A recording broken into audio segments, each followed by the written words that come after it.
나눌 말씀은 요한복음 19장 31절에서 37절까지.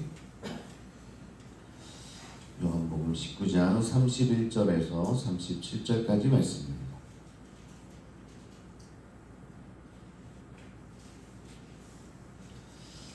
요한복음 19장 31절에 30절 말씀을 우리 한 목소리로 같이 공독하겠습니다. 시작. 이날은 주일이라 유대인들은 그 안식일이 큰 날이므로 그 안식일에 시체들을 십자가에 두지 아니하려 하여 빌라도에게 그들의 다리를 꺾어 시체를 치워달라 하니, 군인들이 가서 예수와 함께 못 박힌 첫째 사람과 또 그 다른 사람의 다리를 꺾고 예수께 이르러서는 이미 죽으신 것을 보고 다리를 꺾지 아니하고 그 중 한 군인이 창으로 옆구리를 찌르니 곧 피와 물이 나오더라. 이를 본 자가 증언하였으니 그 증언이 참이라. 그가 자기의 말하는 것이 참인 줄 알고 너희로 믿게 하려 함이니라. 이 일이 일어난 것은 그 뼈가 하나도 꺾이지 아니하리라 한 성경을 응하게 하려 함이라. 또 다른 성경에 그들이 그 찌른 뼈를 보리라 하였느니라. 아멘. 사랑하는 성도 여러분, 평안하십니까? 십자가 밑에 있던 요한은 왜 이런 일이 일어났는지 수천 번 자문했을 겁니다. 어떻게 이런 일이 일어나게 됐을까? 또한 왜 내가 거기에 있어야만 했나? 하필 왜 내가 거기 있어야 되나? 나도 다른 제자들처럼 도망가는 게 더 나았을 텐데, 그런 생각을 하지 않았겠어요? 왜냐? 너무 힘드니까. 그렇죠? 선생님의 죽음을 눈앞에서 보는 것만큼 힘든 일도 없기 때문에 그렇습니다. 힘들어 죽어가는 모습을 본다는 것, 그처럼 힘든 게 없죠. 하지만 며칠이 되지 않아 그 이유를 알게 됩니다. 그리고 오늘 말씀에 자신만의 흔적을 남겨두게 되죠. 이게 바로 35절입니다. 이를 본 자가 증언하였으니, 누구 얘기하는 거예요? 자기 얘기하고 있는 거죠. 그 증언이 참이라. 그가 자기의 말하는 것이 참인 줄 알고 너희로 믿게 하려 함이니라. 그 이유를 이제 알게 되는 거죠. 왜 이렇게 힘든 상황에서, 저도 어제 이제 어머니 이제 요양원에 가게 되는데, 그 요양원에서 이제 보는 게 참 힘들 겁니다, 이렇게 이야기를 하더라고요. 고통당하는 모습을 보는 게 쉽지가 않죠. 요한이 얼마나 힘들었겠어요. 사랑하고 또 존경하는 선생님이 죽어가는 모습을 보는 건데, 그 이유를 이제 나중에 이제 이야기하는 거죠. 이 보는 이유가 여기에 있었구나. 자, 요한을 거기에 십자가 밑에 둬야 했던 이유는 머지않아 사람들이 예수님은 십자가에서 정말로 돌아가신 게 아니라고 말할 것이기 때문에 그렇습니다. 사실 이 부활 이야기는 너무나 엄청나고 놀라워서 그 누구의 기존 세계관에도 들어맞지도 않고 믿을 수도 없는 사건이었기 때문에 그런 거죠. 그렇지 않겠습니까? 죽었다가 살아났대. 이걸 믿을 수 있겠습니까? 그래서 요한이 그 장면을 다 보고 또 부활하신 주님을 만나서 할 수 있어 이렇게 이야기를 할 수 있는 거죠. 이는 지금도 마찬가지입니다. 금요일에 십자가에 달려 완전히 죽어 묻혔다가 죽음의 손길이 절대 닿지 않는 생명을 지니고 일요일에 다시 살아난다는 소식을 쉽게 받아들일 수 있는 세상이 어디에 있을까요? 그렇죠? 지금 이야기한다고 해도 믿기 어려울 겁니다. 그래서 그런 소식을 접한 사람들마다 받아들이기 힘들었던 것입니다. 당시에. 그래서 어떤 사람들은요, 그가 죽은 상태였을 것이라고 주장하면서 다시 살아난 것, 이제 부활하신 주님을 만났다는 거죠. 그거는 그냥 영일 뿐이고 제자들의 환상이고 환영에 불과하다. 완전히 죽은 사람이 어떻게 부활하냐? 니네가 만난 사람은 니네가 너무 사모하니까 환영이 보이는 거고 그냥 어떤 환상이 보이는 거다. 이렇게 얘기를 하는 거죠. 또 다른 사람 한 부류는요, 또 다른 부류는 이제 그게 이제 안 통하니까 그러면 정말 죽은 게 아니었다. 정말 준 게 아니었다 이렇게 주장하는 거죠. 예수님이 단지 졸도 상태였다. 사람들이 그분을 서둘러 내렸고 그분이 기절했다가 일요일날 다시 일어난 거다 이렇게 주장들을 했던 거죠. 두 부류로 완전히 죽지 않은 거다 아니면은 그래 죽었어 이래 보는 것이 환영이다 아니면 환상이다 이렇게 이야기하는 거죠. 요한복음의 저자는 예수님이 정말 돌아가신 게 아니었다는 주장인데 적절한 대답을 내놔야 하는 상황입니다. 이 요한복음의 마지막 클라이막스로 가면서 이제 뭔가 대답을 해야 되는 상황입니다. 근데요 그 사건의 자리에 내가 거기에 있었다. 이보다 더 확실한 근거가 있을까요? 안 죽었다고 하는 사람들에게 진짜 죽은 게 아니야. 그래? 내가 거기에 있었는데? 이거보다 더 명확한 증거가 있을까요? 그거 정말 사실이야? 내가 그 현장에 있었는데? 그럼 뭘 이야기합니까? 오늘 요한이 우리에게 이렇게 직접적으로 증언하고 있는 거죠. 내가 거기에 있었다. 내가 직접 목격했다. 요한은 현장 목격자로서 오늘 말씀을 직접적으로 진술하고 있는 겁니다. 자, 그러면서 이 요한의 말에 동의하기 위해서는요, 우리가 알아야 할 점이 몇 가지 있습니다. 자, 요한이 이제 증언했잖아요. 직접 봤다. 그거만큼 믿을 만한 게 없죠. 그러면서 이 요한의 이야기를 우리가 믿을 수 있는 이 근거들을 또한 이 요한이 제시를 하는 겁니다. 먼저 유대 사람들이 시신을 십자가에서 내리려고 한 이유가 뭐였나? 그냥 그러면 오랫동안 그냥 십자가에 달려 있었으면 확실히 죽었을 텐데, 그죠? 확실히 증거가 될 텐데 왜 금방 내리게 됐는가? 이걸 좀 알아야 될 것 같고요. 또한 이 로마 병사들의 임무의 방식들도 좀 알아야 되고, 또 마지막으로 죽은 지 얼마 안 된 시신 내부에서 일어나는 이 의학적인 반응도 우리가 알면 오늘 말씀이 더 생생하게 다가올 줄로 믿습니다. 자, 이렇게 살펴봄으로써 오늘 요한의 증언이 얼마나 참된 것인지 좀 확인해 보도록 하겠습니다. 얼마나 좋아요, 여러분. 여러분들이 확인 안 해도 목사님께서 다 확인해서 알려주니까 이 말씀을 듣는 게 얼마나 참 다 제가 공부해가지고 알려주지 않습니까? 자, 유대 사람들이 그때가 6월절이었기 때문에 시신을 내리려고 했다는 겁니다. 그냥 평범한 안식일이 아니었습니다. 안식일이 큰 날이므로 이 뭐예요? 그냥 평범한 안식일이 아니라 6월절이었어요. 이 안식일이 매주 돌아오지만 또 1년에 6월절이라는 안식일이 돌아오게 되는 겁니다. 신명기 21장에 그 처형된 사람의 시신을 밤새 매달아 두면 안 된다고 이렇게 율법에서 적고 있죠. 그럼 땅을 더럽히게 될 것이다. 그런데 해필 또한 그날이 무슨 날이에요? 안식일 중에 안식일.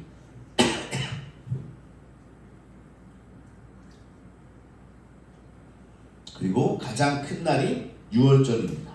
그러니까 이 6월절을 맞이하기 전에 시신을 내리게 해달라라고 빌라도에게 부탁하는 것이죠. 아주 특별한 날이기 때문에 이해가 되시죠? 좀 오래 뒀으면 이런 어떤 반론이 없었을 텐데 왜 시신을 내리게 되었는가 보니까 6월절이 다가오니까 큰 명절이 다가오니 명절을 생각해보세요. 우리가 6월절이다 그런데 좀 밖에 나가보면 막 시신이 걸려있으면 좋겠어요? 이해가 되시죠? 그러니까 내리려고 했다는 거죠. 자, 두 번째로 로마 병사들의 임무 방식인데요. 물론 빌라도가 사람을 반만 죽게 만들려고 십자가에 매다는 것은 아니었을 겁니다. 십자가 처형 죽이려고 하는 거죠. 뭐 그냥 졸도시키려고 십자가 처형을 하는 거 아닙니다. 십자가 처형으로 사람들을 살해했던 방식이었어요. 자, 그런데 두 팔로 매달릴 경우 시간이 지나면서요, 이 두 팔로 매달리면 처지면서 숨을 제대로 쉴 수 없게 됩니다. 십자가 처형이요, 십자가에 달린 사람들이 결국은 숨을 제대로 못 쉬어서 질식사하게 된다고 합니다. 저 어떻게 죽나 생각해봤는데 매달리면서 어떻게 돼요? 질식사하고 또 예수님 같은 경우는 이제 물과 피를 많이 흘리게 되지만 질식사하게 되는데, 그래서 매달린 죄수들이 어떻게 숨을 쉬냐면 다리로 십자가를 지탱해서 들어 올립니다. 자꾸 처지면서 지식사할 때, 숨을 못 쉴 때 다리로 십자가를 지탱하면서 끌어올려서 이렇게 숨을 쉬게 되는 거죠. 이해가 되십니까? 그런데 오늘 어떻게 하게 돼요? 빨리 이 처형을 끝내야 되니까 다리를 꺾어버린 거예요. 다리를 꺾는 이유가 뭐냐? 다리를 꺾으면 끌어올릴 수가 없는 거예요. 자기 몸을 끌어올릴 수가 없는 거예요.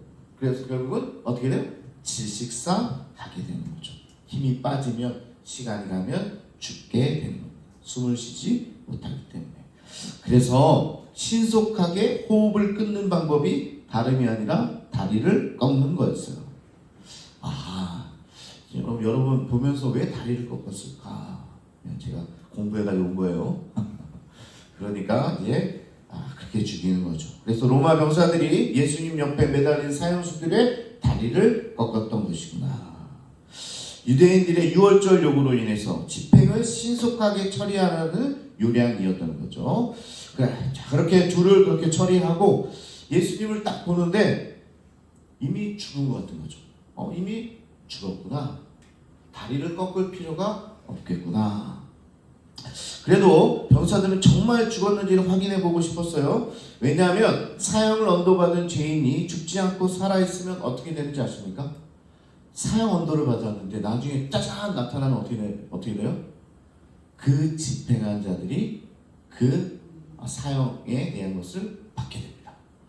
보통 지난번에 얘기했죠. 감옥에서 제수를 지키는 자들이 그때 바울과 실라가 도망가게 되면 그 형벌을 누가 받게 돼요? 자기가 받게 되는 거잖아요. 그것처럼 이 사형 언도도 마찬가지입니다. 사형 집행을 했는데 그 죄수가 살아나게 된다? 그럼 결국 자신이 죽게 되는 거죠. 형량을 받게 되는 겁니다. 그러니까 정말 확인하고자 해서 확인할 수 있는 방법은 결국 로마 병사는 예수님의 갈비뼈 속으로 있는 힘껏 창을 찔렀던 겁니다. 그렇게 되면 창이 예수님의 숨통을 끊든지 아니면 예수가 정말 죽었는지를 증명하게 되기 때문인 거죠. 그래서 예수님의 옆구리에 창을 찌르는 겁니다. 살아있는 몸은 보통 피를 흘리는 데 반해 죽은 몸은 폐나 복부 어디에서든지 엉킨 피와 섞인 액체가 함께 흘러나오게 되어 있습니다. 그래서 성경이 34절에 피와 물이 나오더라. 살아있으면 피만 나오게 됩니다. 피만. 그러나 죽었으면 피와 이 액체 같은 물이 나오게 되는 거죠. 저자 요한은 이를 목격했고 자기 증언이 진실임을 증명하고 있습니다. 내가 봤다. 내가 증언한다. 결국은 그 뼈가 하나도 꺾이지 아니하리라 하는 말씀을 응하게 된다는 겁니다. 뼈가 꺾이지 아니한다 이 말씀은요 6월절 어린 양에 대한 기사에서 나오는 얘기입니다. 6월절 어린 양 우리 예언하면서 구약의 예언자들이 했던 이야기예요. 다리가 꺾이지 않고 뼈가 꺾이지 않겠다. 근데 예수님께서 오늘 6월절 어린 양이 되시는 것을 오늘 요한이 이것을 보고 예수님 자신이 정말 6월절 어린 양이 되셨구나 이렇게 이야기하고 있는 겁니다. 예수님 자신이 세상의 죄를 없애기 위해서 그분이 참된 어린 양이 된 거죠. 참 말씀을 보면서 이 하나의 말씀은 스펙트럼처럼 들립니다. 왜 꺾지 않았을까? 그 이유는 아까 제가 설명을 했고 꺾지 않음으로 말미암아 구약에서 예언했던 이 어린 양의 예언이 오늘 예수님을 통해서 응하게 되는 거죠. 또 한 가지 더 나오네요. 마지막에 그들이 그 찌른 바를 보리라 이렇게 마지막 절에 이야기하고 있는데요. 이 말씀은 스가랴 12장 10절 말씀입니다. 그의 인용문입니다. 우리에게 낯선 이 본문이 예수님 시대에는 강하게 시사되는 바가 있었어요. 스가랴에 따르면 찌름과 탄식의 직접적인 결과는 다윗의 집과 예루살렘 백성을 위한 한 샘이 터지게 되는데 그 샘으로 말미암아 죄와 부정에서 그들을 정결케 하리라. 원래 스가랴의 예언은 뭐예요? 탁 찌르게 될 때 샘이 터지면서 예루살렘과 또 온 백성이 모든 죄 가운데 어떻게 돼요? 깨끗하게 될 것이다. 이런 예언이 당시에는 되게 유명한 말씀처럼 다 알고 있는 말씀처럼 알고 있는데 오늘 그 말씀도 함께 이루고 있는 거죠. 우리 사실 이 말씀 잘 다루지 않아서 잘 몰랐는데 그들이 그 찌른 바를 보리라. 그러면서 어떻게 돼요? 예수님을 찔렀던 그 창이 결국은 그 샘이 터지게 되면서 우리가 죄 가운데 있던 우리가 정결케 되고 구원받게 되고 회복되는 놀라운 역사가 일어나게 됐다는 겁니다. 요한이 이것을 우리에게 지금 이야기하고 있는 거죠. 엄청난 고난과 탄식의 때가 예루살렘에 닥치게 될 것이고 그것을 통해서 하나님의 구속과 구원이 우리에게 임하게 될 것이다. 그 중심에 예수님의 십자가와 죽음, 또 오늘 물과 피가 있는 것이고 죄로부터 진정한 구원을 가져다주는 참된 죽음이었다는 사실, 그리고 이 죽음과 부활을 통해서 믿는 자들에게 새로운 생명을 주시고 또 믿는 자들에게 이렇게 구원받게 되는 또 하나님 나라의 백성이 되는 그 길을 열어주셨다. 그분이 지금 내가 보고 있는 예수 그리스도다. 이렇게 요한이 그 이야기를 담아서 증언하고 있습니다. 자, 사순절을 맞이해서 우리가 함께 우리 사순절, 우리 지난 시간에도 얘기했듯이 사순절의 결말이 십자가와 부활인데 우리가 미리 들으니까 어떻게 돼요? 좀 더 좋은 것 같아요. 그러니까 사순절을 어떻게 살아야 되냐, 결말을 알고 이제 우리가 가는 거죠. 예수님의 고난과 이런 어려움과 십자가 다 이유가 있었구나. 그리고 그 십자가를 통해서 그 샘이 터지듯이 우리에게 구원의 생수의 강이 흘리게 되고 우리가 죽음에서 생명으로 옮겨지는 놀라운 역사가 일어나게 될 것입니다. 사순절에 우리가 그것을 경험하게 될 줄로 믿습니다.